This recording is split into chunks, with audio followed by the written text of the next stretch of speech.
Hello Capricorn, welcome to your reading. My name is Maria and this is a tarot-intuitive story for you. If you have any kind of Capricorn in your chart, and even if you don't, if you feel directed towards this video and it speaks to you and it resonates, then probably it's for you as well. So we have a reading for you on the table that starts out with you communicating. You step out into the world, or you step into some arena very powerfully with your leadership skills and your authority and your natural people skills and your ability to navigate social situations or navigate communication in a way that makes you heard, that makes people understand that you have good intentions and that what you're saying is important and of value, and that you come from a place of great wisdom and competence. And so I see this as you in this reading, but of course it could be also, this could be guidance speaking to you, or it could be, I have at least two other people on the table in this reading, so you can swap around the people and the genders as befits your situation. But I believe this to be you. You come out, starting your own reading, communicative. I think also because it's such a colorful bird, it's such a colorful card. It looks like you're doing it maybe not very traditionally. I think you might be going about your communication in sort of a colorful new way, or something that's just very cutting edge, or very, very sort of new earth kind of way, or very new technology kind of way. Just this very new, it's so fresh, it's so new. And it looks like you're bringing to the table something very wise and deep, but it's just you're doing it in this very fresh sort of way. Now, the reason why you're stepping forward with communication is because you've reached your breaking point with something. There's something you can't take anymore. You can't listen to it anymore. You can't read it anymore. There's whatever it is. You've been burdened by it for a while, and you've just reached your limit, and you've decided, I have to speak up. I have to say something. I have to, I think, start a conversation. That's sort of how it looks. That you decide to start a conversation because something is just very clearly not working, and you can't take it anymore. So you venture in to what looks to me to be kind of dangerous territory. You're starting a conversation that's not an easy conversation to start. Not a lot of people would have the courage to be this person walking through this bridge.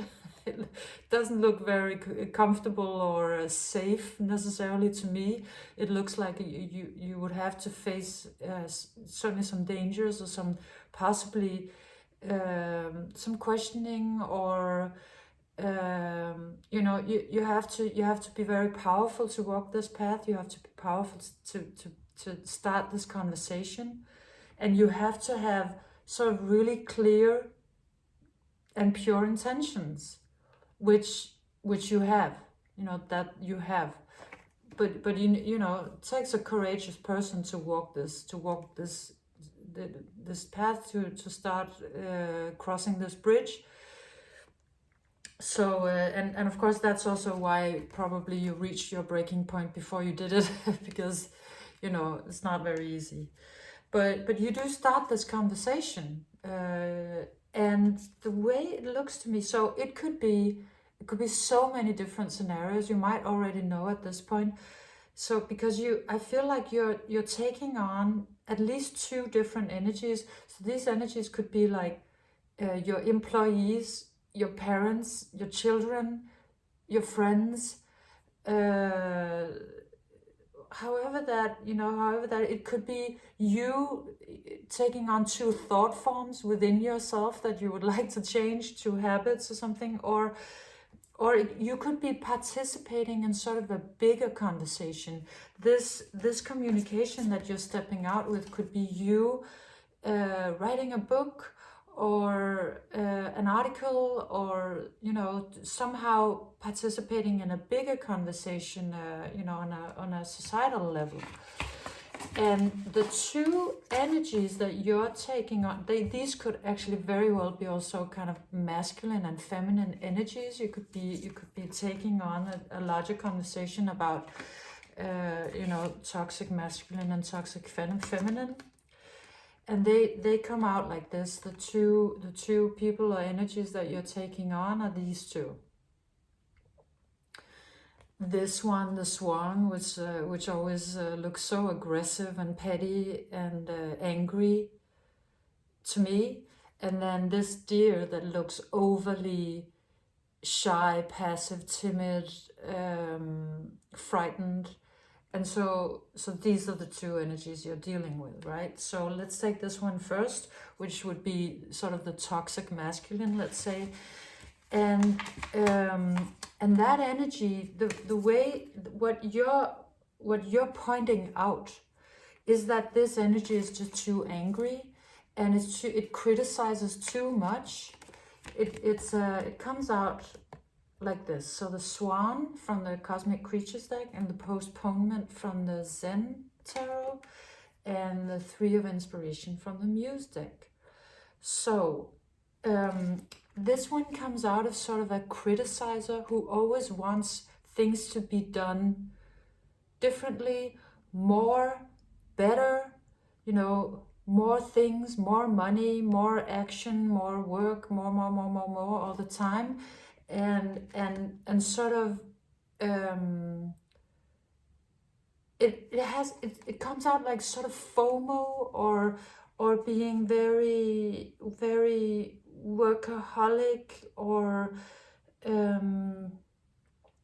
just wanting things to be done very fast. And it's like it's coming out, it's like it has this argument. The reason why the postponement cards comes out, or how it looks to me today, is that this one comes out with sort of a habit of saying, you should act now. If you don't act now, all of your ships are gonna sail, and nothing is ever gonna happen for you, and it's all gonna be terrible. Like sort of that kind of energy, like gloom and doom, and always pushing you to act, work, because if you don't, all your ships will sail. And this one looks like that to me. The Three of Inspiration is typically, when it's the Three of Wands, it's a card of travel and inspiration and seeing things and going places. But this in this Muse tarot, it looks like sort of the opposite, like somebody who is walking on these dominoes, and then suddenly, not being able, is stopped in their tracks, not being able to go any further. And I feel like this energy is saying just that, like if you don't work all the time, if you don't, or if you don't, post a zillion things on social media every day, it's kind of like you're dying and you don't exist anymore. And then, everything stops and you have no possibilities anymore. So it actually also kind of comes out as society, like, just this pervasive idea that we have to run all the time. And if we don't, terrible things will happen. So that's the one energy that you're taking on, or, starting a conversation with. And the other energy comes out as sort of toxic feminine, or just, overly passive, overly frightened, and sort of, it's not that toxic necessarily. Just strikes me now. It's more like it's just very passive. It's just the first one was incredibly aggressive, and this one is very passive, too passive. And so this one is described with the receptivity and the schizophrenia card, telling me a story about how this one is sort of like, it's a little like, let's never do anything, let's not work at all, and then probably things are just gonna come because I put a crystal in the southwest corner of the room, so God is gonna do it, or that kind of energy. But then once in a while, it's like it so it falls out or into another part of its own psyche where it's really frightening to be in the world, and I think that it's a sort of a strategy, this sort of passivity, or I'm not going to do anything because, you know, if God wants it to happen, it's just going to happen, you know, that sort of passivity where you don't really take any responsibility. And so it doesn't have to be with God. It's just an example. It could be any kind of, you know, I'm sure you understand how I mean it. But it's really because they find it very frightening to be in the world, and they find it difficult to sort of really show up. So it's easier to sort of, you know, maybe divorce yourself a little bit from a part of yourself or a part of the world, maybe being very ungrounded, or and then you know, just dealing with it by being very passive. And it comes out with these two energies of also that look like they're sleeping, you know, like they're just not really acting. So it could be just a person who's just too passive, and you know, and then the other person who's like act, we need to act all the time. So they're really opposites. And of course, I think these are thought forms that maybe exist in all of us, inside of us, so that could be the conversation. But then of course they also exist out in the world, right? So you're taking this on, you're starting this conversation because you have an understanding of what the alternative could be, of how this could be different. And so you're proposing an alternative in whatever environment you're sort of stepping in with this. So I hear you, I see you saying, okay, you know, yes, I understand that you're going very diplomatically about it. So you're saying, yes, I understand that you bring a valuable energy, you know, that you're proposing the swan to become the rooster, because the rooster is sort of, well, the rooster is like the wake-up call, right? And so you're saying that's a great energy, you know, we need wake-up calls. You know, they come at dawn when it fits, and maybe not, you know, all the day through, every second of the day continuously, because nobody can really stand that. So yes, your energy is great. Of course, we need action. So that would be perfect. But you have to know, I feel this is what you're saying to this one, or to the swan, you have to know when to be silent and when to act. Because acting all the time, like being completely obsessed with action and things happening all the time, that's also not an efficient energy. That's just a draining energy that ends up going in circles. So you're proposing for that energy to start being more wise. Action, yes, but then sometimes not, and then sometimes yes, you know, then starting a new venture, but you know, understanding that it's sort of a process of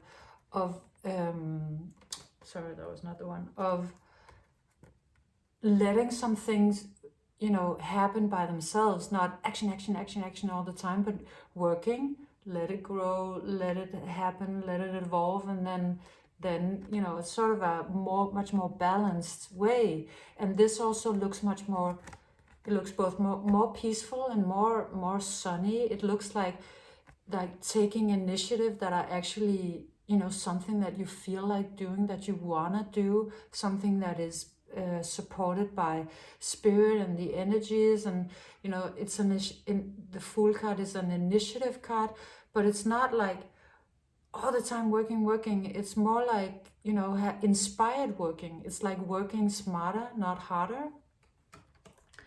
because you know, then the whole person will be a part of this. That's sort of your argument. Your argument is that then, you know, that it's a much more supported energy. It's more peaceful, it's more powerful, it's way higher upgraded, it's much more a much higher energy. And you know, I see this one being very supported by you know, its soul and something bigger than just working incessantly. So that's sort of your argument to the swan. And to the deer, you know, the passive deer, you're saying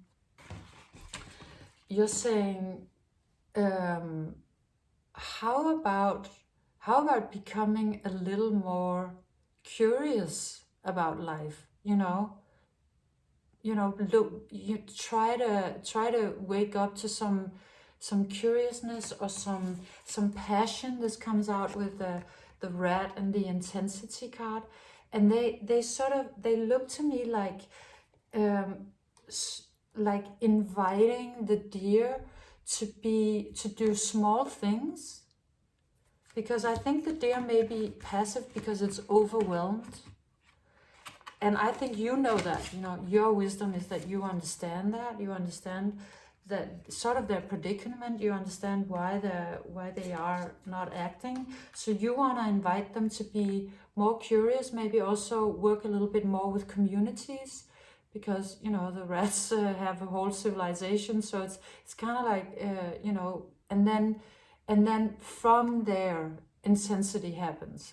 So, you know, it's the small things that make big things move. And I think you want to teach them that, or you want to show them that. And you also want to show them that that this state that they're in, let's say that these are actually your children or your employees that you're talking to. You might have that one that's not doing a lot of things, that's kind of taking a lot of breaks or naps, or has a sleeping sort of a addiction, or, you know, just somehow logging out too much. You're saying, well, you can still do that, you know, you can still take your time to be in the energy of peace and not engaging in the world. And but I think you're proposing, yes, but how about you do that also in a way that's kind of efficient, or that's contributing, because you can still be alone, you can still have your peace, you can still create this bubble around you, as, you know, into as much as you need to do, or in some periods of, but instead of numbing yourself while you do it, maybe you could, you know, actually have it nurture you. Because I think that you're seeing that this one is sort of what it's doing is not moving it anywhere, and that the way that it's resting, or the way that it's logging out, is not doing it any favors. But you actually, you're seeing that it's possible to have those periods of time and closing in on yourself, but having them be valuable, having them contribute and actually really nurture that one. So I see you kind of